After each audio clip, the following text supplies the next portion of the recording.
Hey everybody, and welcome to episode 283 of Unboxing Wednesdays for comics arriving in stores on Wednesday, March 30th, 2016.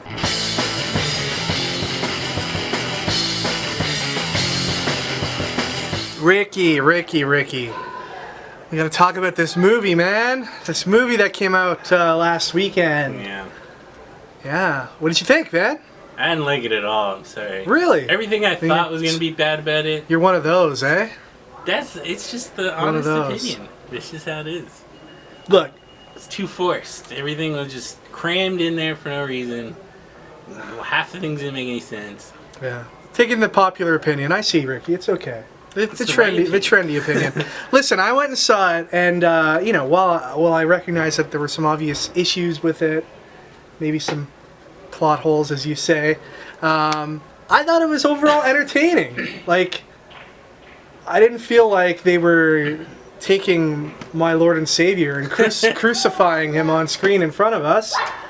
You know, I think that the characters, there's different interpretations by different people, and I'm willing to accept those interpretations in the sake of entertainment.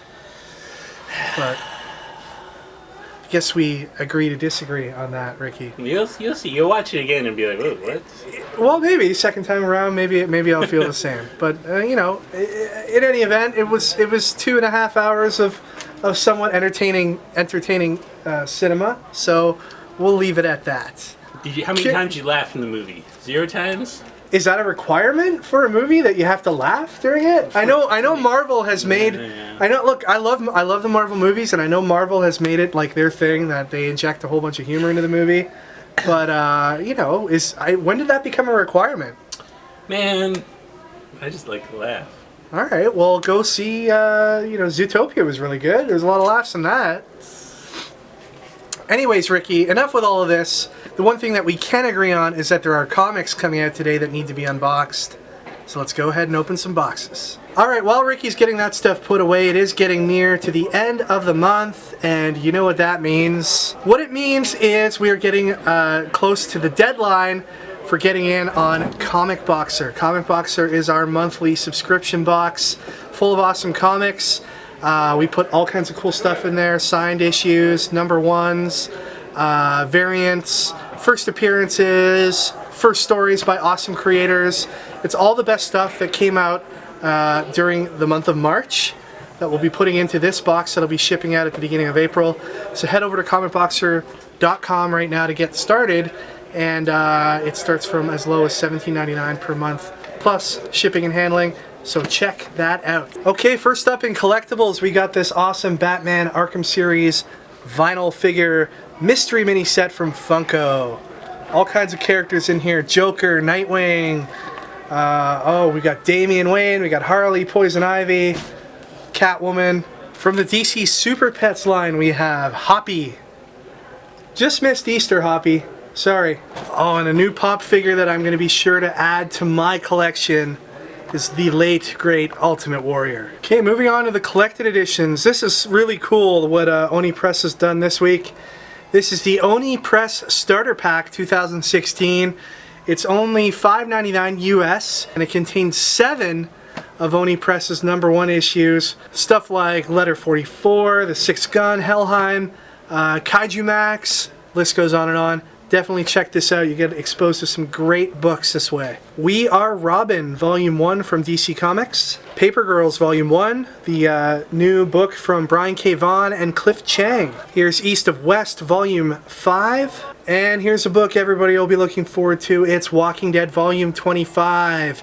And as a special bonus with this issue, you're going to get a free copy of Outcast #1 included in this.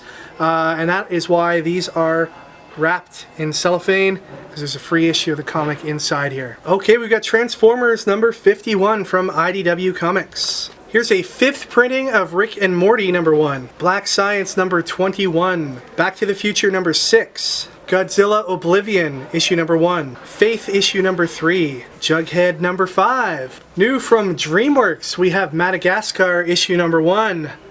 And also Kung Fu Panda 3, Suiciders, Kings of Hell Lay, See what they did there? Power Lines #1 is a new one from Jimmy Robinson and Image Comics. Gem and the Holograms #13. Wayward #15. Teenage Mutant Ninja Turtles Deviations One Shot. This is a what if story. What if the Turtles joined Shredder? Fight Club 2 #10. This is the conclusion of Fight Club 2. And finally, Saga issue #35. Alright, moving on to DC Comics, and as most of you know or have read already, DC has revealed the details and creative teams for their line-wide Rebirth comics, which are going to be starting just in a couple months, and a lot to be excited about if you're a fan of DC Comics.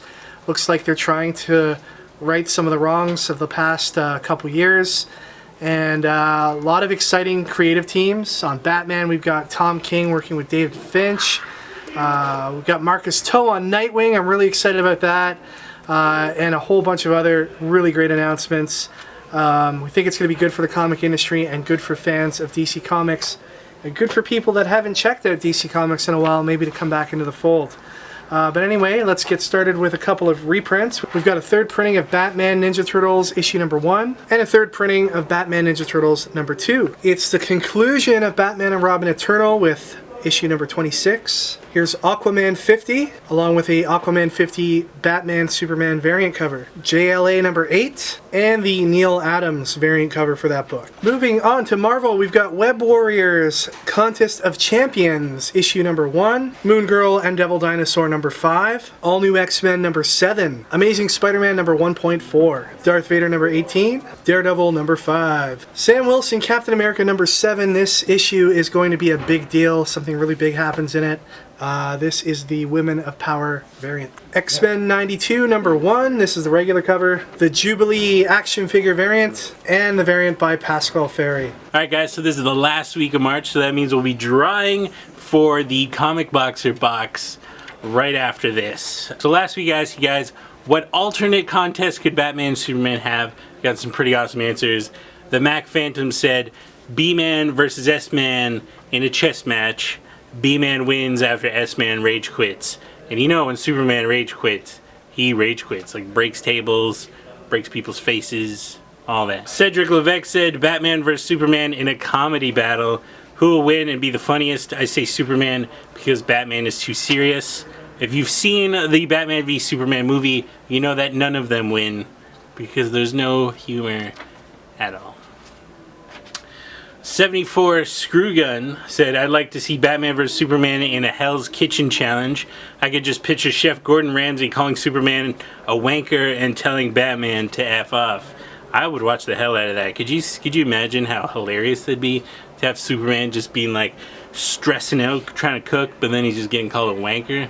Beautiful. But the winner for this week, who will go into the draw, goes to Mitchell Hammock, who said Batman v Superman Russian Roulette. One shot at justice. It honestly would have to be a Kryptonian bullet. A bullet made of Krypton. Just or else it's totally unfair for Batman. So congratulations, Mitchell Hammock. He'll be going into the box right now. Alright, here's the box. In goes Mitchell Hammock's thing that I just read. We got other ones. If you remember, let's go through them. Alright, so here goes Charlie McCabe. We talked about the Men in Black, if you remember that, talking about the crappy new character in the Men in Black. Gregory Fletch, who talked about having infinite money and wanting to get Thanos in the Infinity Gauntlet. He's going in. What else? We have Iron Colossus, who said, how about the Fantastic Four? Says, hey guys, look who finally gave up. I remember that. We were talking about the Civil War trailer. And Rick77, aka Tuna1, said, our Zord would come together to make a glorious nacho machine. No enemy could resist the cheesy goodness. So that goes in there. Can we get our lovely assistant to pull a name out of the box? Alright, here we go. We're lovely going in. Assistant. He's Snapchatting this. You guys have Snapchat. That one's Mitchell Hammock, who said Batman vs. Superman Russian Roulette. That was from this week. Congratulations, Mitchell Hammock. Send your information to info@comicboxer.com. So this week's question, we're going to talk about X-Men 92. So obviously X-Men from 92 is the best iteration of X-Men. But what is your fondest memory of the 90s? Best answer will be entered into the draw for April. You don't even need to be born in the 90s. Even if you think about something from the 90s and you're like, hey, that's pretty cool, that's fine with me. I don't mind. My favorite thing from the 90s is gonna have to be the Spider-Man cartoon. I watched the hell out of that Spider-Man cartoon, and I loved it. Every single second of it. I know so much about Spider-Man just from that show. So let us know your favorite thing from the 90s, and winner will be entered into the April draw for a Comic Boxer box. Alright everybody, that is it for this week. Thank you once again for watching.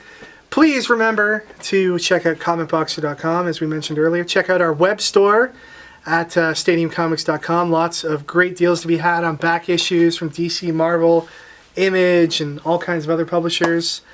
And, So yes. Kevin, since Batman vs. Superman was such a disappointment, have you seen Daredevil Season 2? I have not. Oh, that's something you need to watch. I need to set some time aside for marathoning, but that's going to be hard to come by in the next, 30 days or so as we lead up to Free Comic Book Day. Honestly, if they took Batman vs. Superman, put it into a 13-episode stretch, would have made it 100 times better. I guarantee you, 100 times I better. do agree with you there. Then they wouldn't be forced to crowbar so many elements in. They could develop the story naturally. It'd be so much better. I'm like a huge fan of the 13-episode format Why not? for everything superhero related. Now, don't do like the 22, 24, 26 episode season long thing. I don't have enough time in my schedule to pay attention to that. I miss out on so much Flash. I miss out on Arrow. I'm way behind on Agents of S.H.I.E.L.D. It's just too much. Yeah. But I think 13 1-hour episodes of fantastically written and directed superhero drama, I don't think there's anything better in the world than that. Yeah, that's true. Anyways, remember that you can connect with us on any of the websites you see listed here on the screen. Follow us on the Snapchat at Stadium Comics, and we're loving the Snap. Ricky's not sold on the Snap yet. I still gotta get it. Take care, everybody. Enjoy your comics this week, and we'll see you guys all next time for episode 284.